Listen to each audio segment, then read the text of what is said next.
El pasado 24 de junio, Netflix estrenó en su plataforma el documental Atleta A.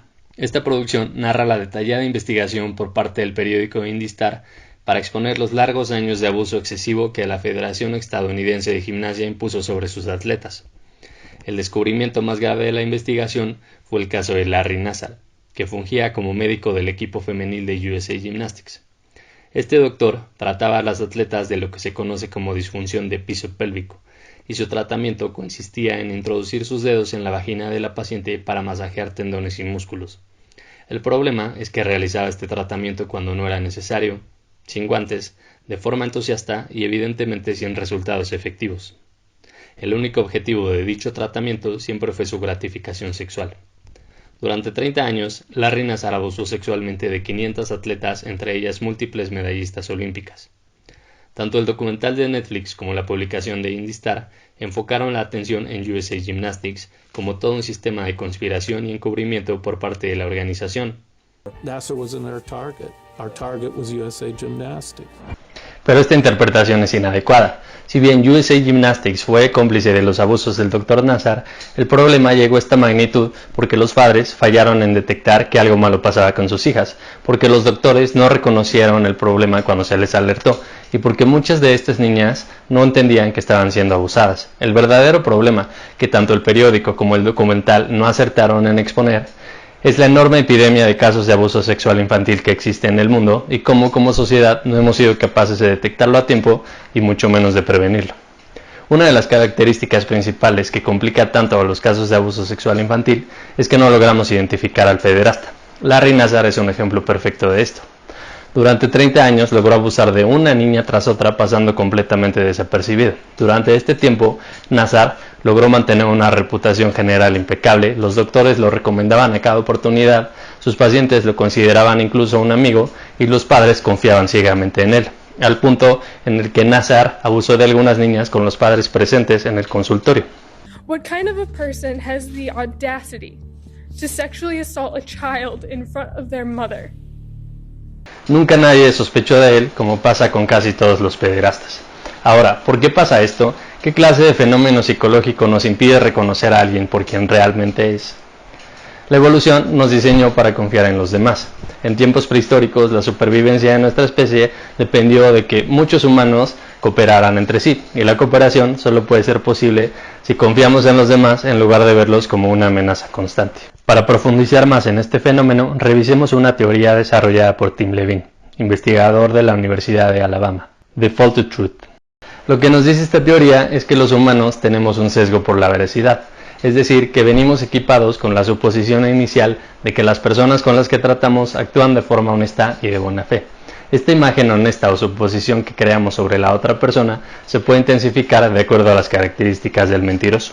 Larry Nassar era un médico de apariencia inofensiva, bromista, que demostraba afecto por sus pacientes y que podías llamar en la madrugada y acudiría de inmediato al llamado. Era una personalidad apreciada en su comunidad y los padres lo adoraban. Ahí comienza el sesgo. Tim Levine nos dice que cuando caemos en este sesgo empezamos confiando en la otra persona, es nuestra conducta inicial, y cualquier duda o sospecha que tengamos sobre su conducta la racionalizamos o le encontramos alguna explicación.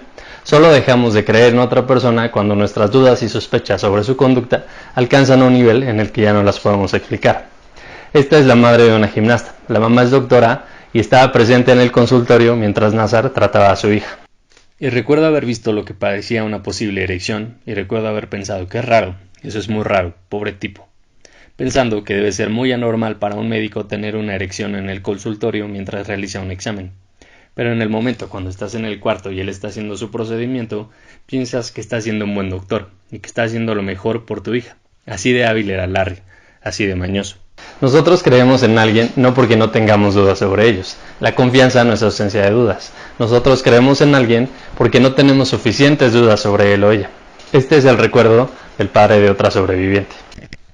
Y estaba sentada en el carro muy quieta y deprimida y decía: «Papá, él no está curando mi espalda, ya no hay que ir con él. Pero es Larry, es el doctor de las gimnastas. Si él no la puede curar, nadie puede. Solo Dios tiene más destreza que Larry. Sé paciente, cariño, va a tomar tiempo, las cosas buenas toman tiempo». Es lo que le enseñamos a nuestros hijos, y yo diría algo como: Ok, vamos a ir la próxima semana y la semana que sigue y luego vas a empezar a ver el progreso. Ella dijo, está bien papá, tú sabes, confío en tu juicio. El hecho de que Nazar estuviera cometiendo una falta tan grave fue lo que puso a los padres en una posición tan difícil. The False Truth se vuelve un problema cuando nos vemos forzados a escoger entre dos alternativas, una que es probable y otra que es completamente imposible de imaginar. Como que tu hija está siendo abusada por uno de los agresores sexuales más prolíficos de la historia. Now it seems kind of sick. You got what you wanted. The False Truth nos sesga en favor de la interpretación más probable. Esta es la madre de una gimnasta que había ido al consultorio acompañada de su padre. Lo recuerdo como si fuera hace 5 segundos. Yo iba manejando y ella en el asiento de pasajero y me dijo, Larry hizo algo hoy que me hizo sentir incómoda. Y le dije, ¿a qué te refieres? Bueno, él me tocó. ¿Te tocó dónde? Ahí abajo. Y todo el tiempo sabes lo que está diciendo, pero intentas racionalizar que no pudo haber sido eso. Le marcó a su esposo para preguntarle si en algún momento había salido del consultorio y él le dijo que no. Y Dios me perdone, lo dejé pasar, lo guardé en el archivero hasta 2016. Durante el transcurso de la carrera de Nazar como agresor sexual, hubo al menos 14 advertencias sobre su conducta. No hubo consecuencias.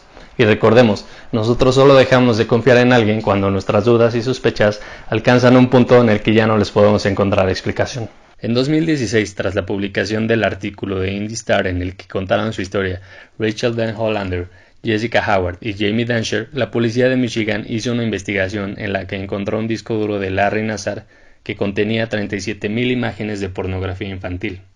A partir de este descubrimiento, cientos de sobrevivientes alzaron la voz y Larry Nassar fue a juicio. Solo hasta entonces las personas que defendían a Nassar pudieron cambiar de opinión.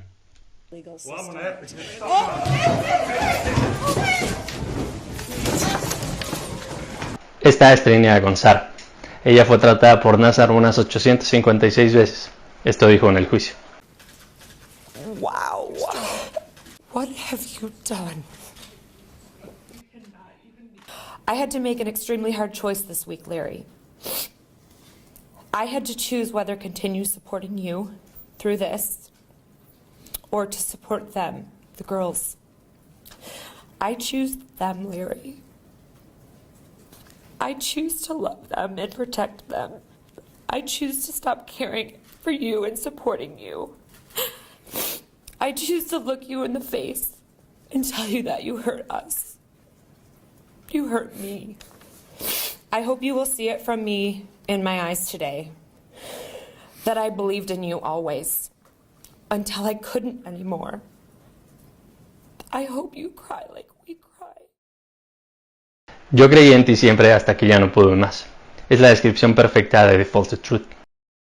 Este fenómeno psicológico es el primero que nos imposibilita detectar los casos de abuso sexual infantil. El segundo, no menos complicado, es que los casos de abuso sexual infantil generalmente van envueltos en capas de vergüenza, negación, miedo y recuerdos borrosos.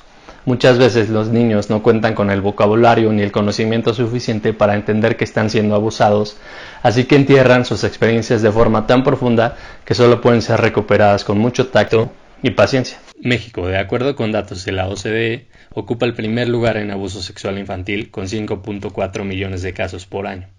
Y de acuerdo con datos de la Fundación Paz, 70% de los casos sucede en casa.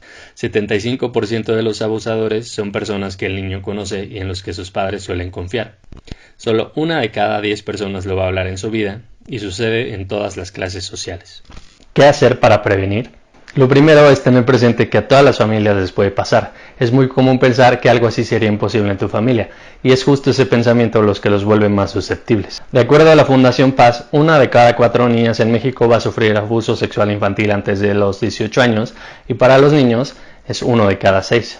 Es decir, que ningún niño es ajeno a esta problemática. Todos los niños y niñas del país pueden ser víctimas de abuso sexual infantil. Hablar con los niños.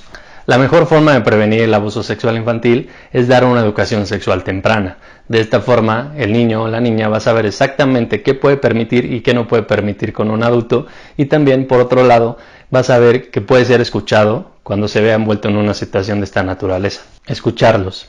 El abuso sexual infantil está entre las 5 experiencias más traumáticas que puede tener un ser humano en la vida. Por eso, cuando un niño o niña reúne todo el valor necesario para hablarlo, hay que tomarlo muy en serio y creerles por muy inverosímil que parezca. De lo contrario, la poca confianza que tengan en el mundo se va a ver completamente destrozada y van a cargar con un peso terrible toda su vida. Estar atentos. Los efectos del abuso sexual infantil se pueden manifestar en trastornos de sueño, depresión, cambios drásticos de conducta, trastornos alimenticios y vulnerabilidad al bullying escolar. Cuando se tiene la suficiente sospecha de que un niño o niña puede estar sufriendo una situación de esta naturaleza, es importantísimo llevarlos con un especialista y evitar a toda costa intentar resolver el problema con nuestros propios recursos.